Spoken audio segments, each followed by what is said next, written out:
মসজিদে হারাম থেকে পূর্ব দিকে প্রায় 4 কিলোমিটার দূরে পাহাড় ঘেরা একটি বিস্তৃত ময়দানের নাম মিনা।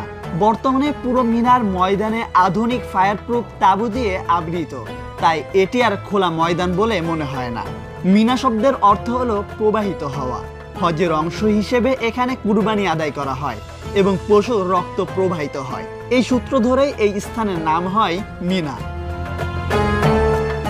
মিনার পশ্চিম দিকে অবস্থিত ঐতিহাসিক মসজিদে খায়েফ। এই মসজিদে নবী করিম সাল্লাল্লাহু আলাইহি ওয়াসাল্লাম সহ বহু নবী নামাজ আদায় করেছেন। বলা হয় এখানে প্রায় 70 জন নবীর কবর রয়েছে। মিনার পশ্চিম প্রান্তে অবস্থিত জামারাত, 3টি কঙ্কর নিক্ষেপ স্থল।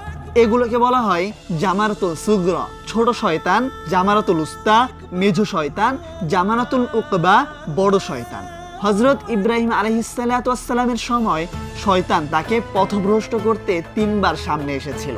প্রতিবার তিনি 7টি করে কঙ্কর নিক্ষেপ করেন এবং শয়তান পালিয়ে যায়। সেই ঐতিহাসিক ঘটনার স্মরণে হজের একটি গুরুত্বপূর্ণ অংশ হলো এই কঙ্কর নিক্ষেপ।